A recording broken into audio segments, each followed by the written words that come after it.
Welcome to the Psych Gym. I'm your trainer, Vanessa Perry, a former mental health therapist turned intuitive counselor. Much like a physical gym, in this space we'll aim to target specific psychological muscles and train them to be stronger. I'm so glad you are joining this gym. Let's hit the weights. Hello, everyone. Welcome back to the Psych Gym. In case you can't tell, I am still going through it with these allergies. And I have a cough drop in my mouth because it seems to be the only way that I don't have a coughing fit. So that's been fun for my sessions, but I'm hoping I don't choke on it while I'm trying to record this. Anyway, welcome back to the Psych Gym. I'm your host, Vanessa Perry, intuitive counselor and a fellow human, doing all these exercises right alongside you. Today's episode is for anyone who's wondering where the line is between processing and dwelling. And I know a lot of people trying to figure this out. Because I sit down with a lot of people while we try to figure this out. Like most things with mental health, it's a fine line, right? And also, like most things in mental health, it's not a neat guideline. It's going to depend on a few things. So let's start to break it down, I guess. Let's just get into it. We live in a culture that is really uncomfortable with emotional distress. I mean, we're uncomfortable with all kinds of distress. We can't handle tiny bits of pain. We can't handle our allergies actually happening. I'm in that space. We just can't. We can't handle a lot of things. We're not willing to handle a lot of things. It's not that we can't. We're just not willing. We're really kind of interested in bypassing some of the things that are unpleasant. And I think also, for a lot of us, when we start to slow down to really reflect or revisit pain points, all kinds of messages start flooding in, right? And some of these are learned beliefs, and some of these are things that people like say to you. You're overthinking, you're too sensitive, why aren't you over this? This isn't a big deal. You know, there's all kinds of messaging that comes in when we start to think about, events that happen that upset us. But the problem is if we don't actually stop to process our experiences, especially the painful ones or confusing ones, we're not actually going to move on. We're then just bypassing. And trust me when I say this, because I have done this countless times. I realized recently in one of my own therapy sessions, a few things I had bypassed because at the time it was inconvenient to process them, right? When I first moved to South Carolina and I was a single mom to a young kid with a barely moving business, it was like, I don't have time to sit and really process all of the things that got me to this point, relationships wise, compromising, my values wise, compromising my career wise. Like I just didn't really have all the time that it takes to really sit in that. I had to get moving. Like I had to get shit going. It was just me and I had to take care of it. No child support, no nothing, just me. So I had to bypass at that time, I think, or I feel. And so, when I'm safe now and things are moving and I'm like starting to get back into relationship groove type stuff. I'm like, oh my God, here's a bunch of stuff I did not actually process. So that's fine. I don't want you to sit here and, beat yourself up about the fact that maybe you've done some bypassing. We all do it. That said, all reflection, not always helpful. Sometimes we're not processing, we're ruminating, we're spiraling, we're staying stuck. And that's when we really need to get into the difference between processing and dwelling. So let's define the words, okay? Processing, it's active, it's intentional. We're doing it with the energy of wanting to understand in order to learn and move forward with new information. We're gathering input and putting together puzzle pieces. We're doing all this with curiosity and compassion and determination to break patterns and cycles. Right. So this is, when you hear that description, you're thinking of constructive, right? Like we're doing constructive work. We're thinking, we're detectives, we're really, looking, we're a neutral observer, we're on the outside looking in, we're saying, all right, let's, we might be adding a little bit of analytical, but we're keeping our feelings in there too, right? Because all of that is important. But the most important part of processing is that it's not usually highly emotional, to be honest, right? Emotion's there, but it's not as highly emotional. Dwelling, on the other hand, it doesn't have a real target. You think you have a real target, right? Because you think you're trying to figure out what's happening, and it's usually highly emotional.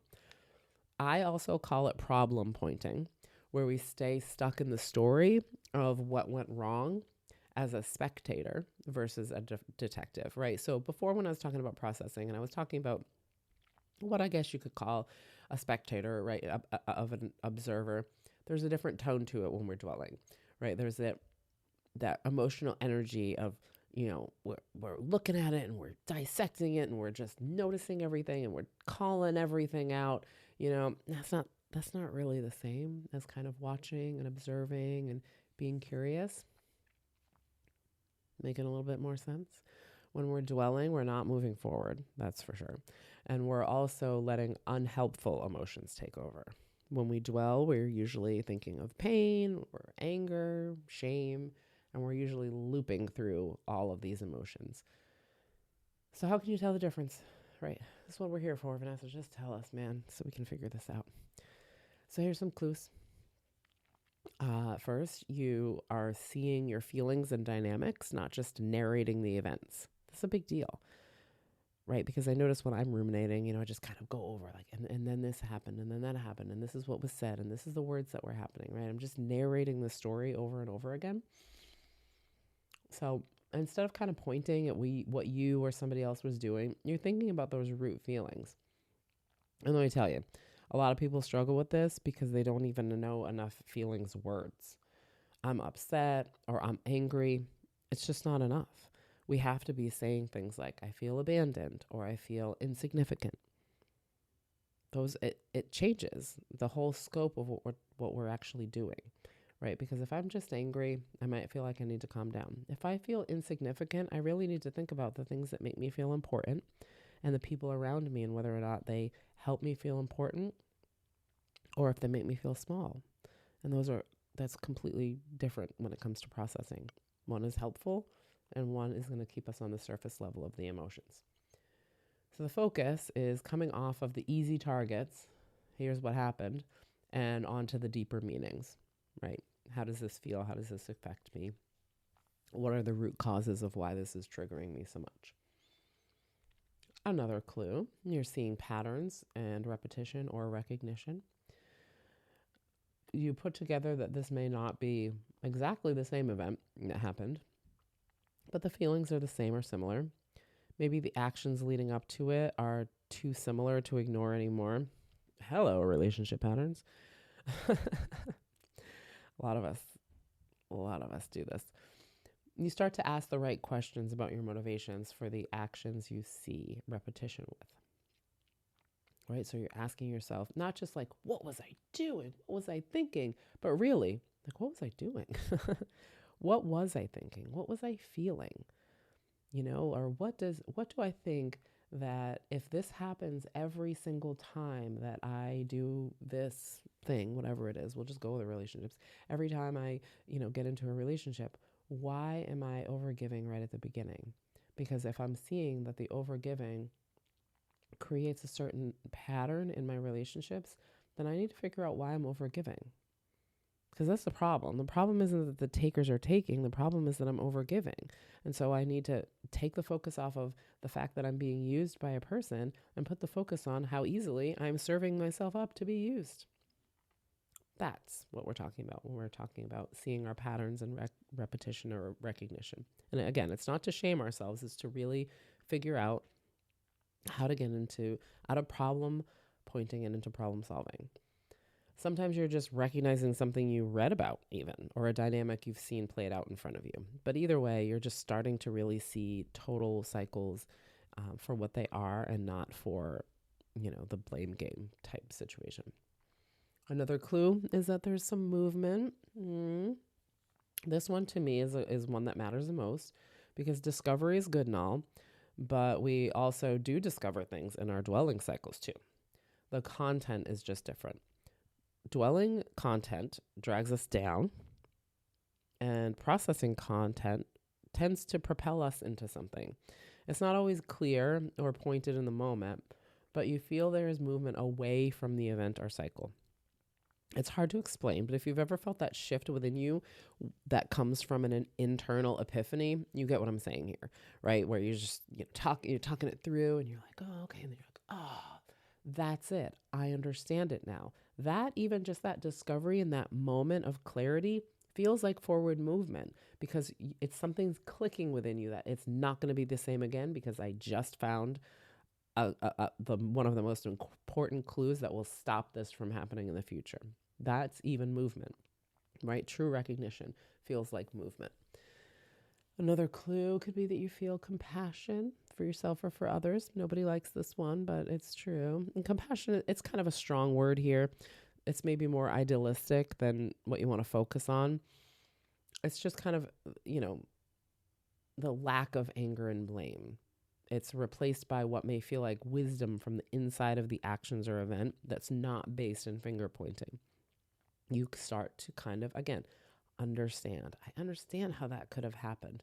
That doesn't mean that we're giving people permission to do certain things, but we're really just understanding how it happens. And when we understand how it happens, we can kind of give ourselves a little bit more feeling of autonomy in that situation. And I'm being very careful not to say control because we don't have control, but we can always have autonomy, choice based on what we see and what we decide to do. And then I think this is the last one I wrote. Yeah, the last one. There's an eventual end point with processing. An end, also a strong word here. Because, does it ever end to the processing? No. It feels pretty obvious that both do eventually have an end point because we can't dwell forever either. But with processing, the end point isn't usually exhaustion like it might be with dwelling, right? Like we will dwell until we drop. We're just so over it. But with processing, we hit a place of feeling grounded in what we've discovered, whether it's acceptance or a point where we have something to take action on. It feels like we hit a stopping point or a pausing point, right? Like we've gotten enough information, we've gotten further to try to do something about it. That means that we're doing some really good processing. And I'll give you a couple signs that you're dwelling. First, repeating the same thoughts over and over. That should be obvious, but I think when we're doing it, we think that we're processing, right? Like we think that we're thinking, right? Like, oh, I'm just thinking. I'm just pulling it apart. Like, no, you're not. You're ruminating. It's literally ruminating. You're reliving the moment without learning anything new. You're ruminating on the tone, the meaning, the sentences. It's just a loop of the event or the events or the words or the eye movements and things like that. You're not digging for information that feels like it's solution based, but looking for information that adds gasoline to the fire, right? Like anger fuel, spite fuel. This is what happened. And then they did this. Reasons, problems, blame points. It's really not constructive. And it doesn't, if we stop ourselves in that moment, we're not actually being constructive. And if we're being honest with ourselves, we'll be able to hit that point of saying, this is not really constructive. This is me just really, amping myself up because, I'm my inner justice warrior wants to do that. And we don't shame ourselves for doing this. But if we don't want to be dwellers, then we have to know that we're doing this and, recognize it. So another clue that we are dwelling, that we're looking for control or certainty. Lord have mercy, is this my problem? We figure if we can just figure out the exact reason why something happened, it will make sense and everything will be okay. This is what I do. It's the thing that I talk about a lot when it comes to breakups, because a lot of times people look for closure, but the reality is that you probably wouldn't believe the words you hear anyway, or it will give you more to ruminate on. Like if the explanation given to you doesn't make sense, that will start to take over as another dwelling point. how could they think or do that? Or that can't be true. And, and then we just start all over again in a completely different cycle. There was no closure, right? That was just more information for us to start stressing on because we weren't looking for processing. We're still in problem pointing and still taking that outside influence as having control over our inner peace. And like I said, and this is the thing that I do a lot because I just want to figure stuff out and then know what to do. And sometimes I'm focused on what the other person did instead of just really focusing on like, okay, well, what's the solution? Right? No matter what they did, the solution is going to be the solution. And if that solution is to not be near that person, or if that solution is that you're going to give them another shot to kick your ass, I guess that's what you're going to do. But you have to understand that you can't control the other person and you're not going to have certainty that comes from outside. It's always going to have to come from the inside, of here's what I understand to be happening within me and how I can change it. That outside thing is going to get you every time because you can't ever honestly know what another person is doing, thinking, or feeling. You just can't. You think you can. You'll see it through your own lens and make up your own story.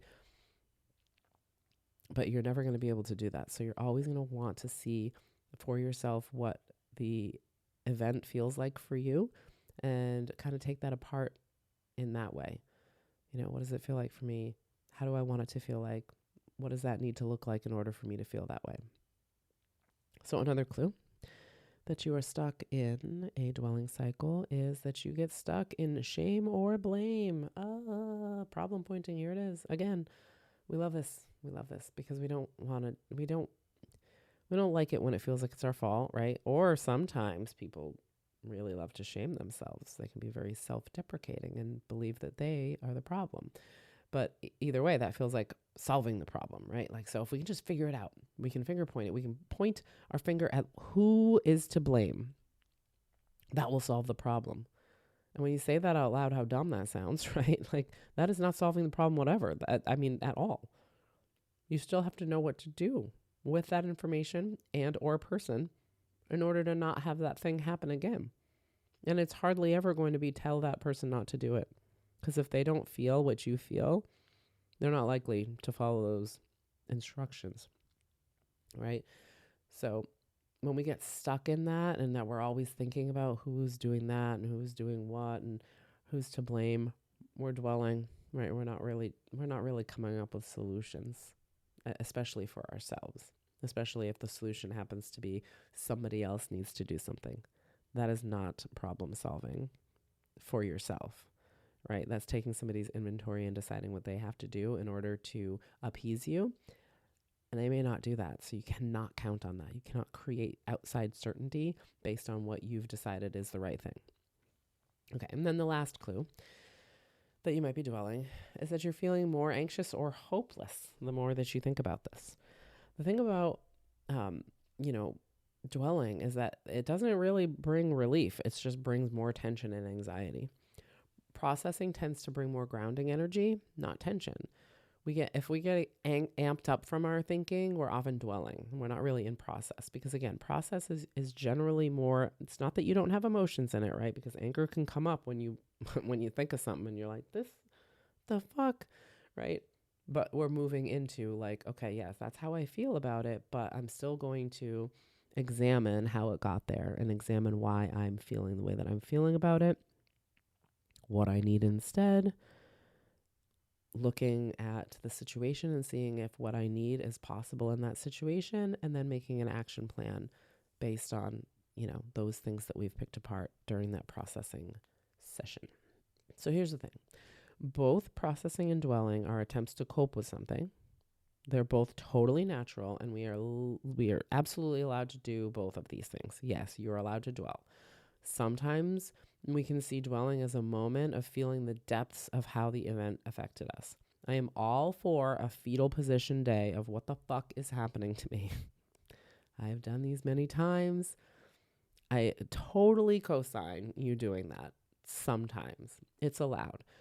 What we want to do, however, is not elongate that part and have a goal to shift into process mode at some point, right?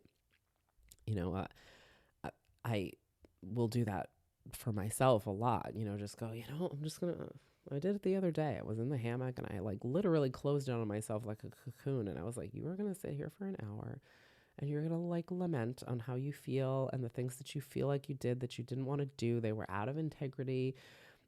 You were speaking out of pocket and you don't really want to do that. Right. So, but right now you're just like, fuck everything. That's cool. Listen to your binaural beats and sit and cry and just be like, wow, this sucks. And then after that hour was up, absolutely. I was like, all right, what you gonna do, girl? Okay, we got it. Now let's think about how this happened, why it happened, what you missed, what clues you missed, what triggers you missed, what's going on, what's really happening, how are you feeling, why are you beating yourself up, right? With some compassion. Absolutely, we're allowed to do it. We let ourselves go through the other parts of the cycle of grief. But then, really, if we want to solve the problems, we have to get into processing. We have to get out of dwelling and into processing. Processing tends to lead you back to yourself, grounded, integrated. Dwelling often disconnects you from your clarity, from your growth. Sometimes it even, disconnects you from people, right? Because you're like, you want to dwell and other people don't want to. So you're like, you know what? I'm not going to talk to you because you don't want to hear me say the same thing over and over and over again, right? I'd like to dwell alone. The difference matters because time spent with our emotions isn't always emotionally productive time. Crazy, right? Like we have to feel our emotions, but we're not always being super productive with feeling our emotions. And if you're like me, time, while a totally made up construct that sucks to have to deal with, it's still precious. And I'm not trying to spend more time in destruction than in construction. I don't know about you, but I definitely am not. So if you're not sure whether you're processing or dwelling, I mean, I gave you some clues there, but here's some like check-ins that you can try. What am I hoping to get from this? Usually I give people this question when they're ready to confront somebody. I'm like, all right, so you want to have that conversation?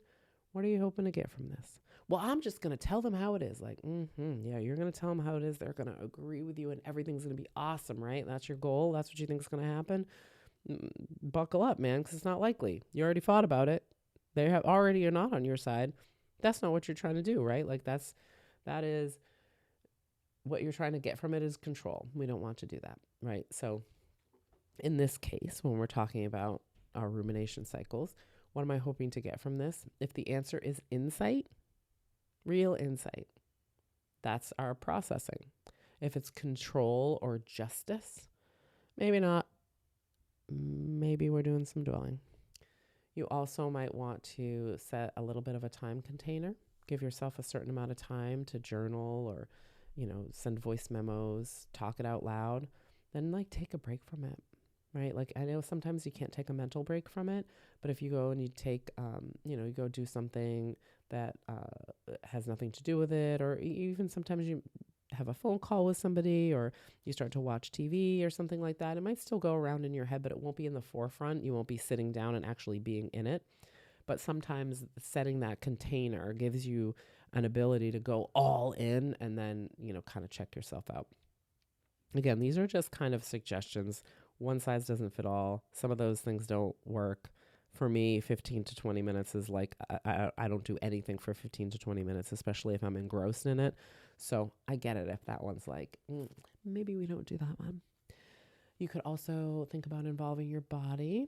Sometimes we are dwelling because our nervous system is stuck, right? Like we're stuck in our fight or flight. You could try taking a walk, stretching.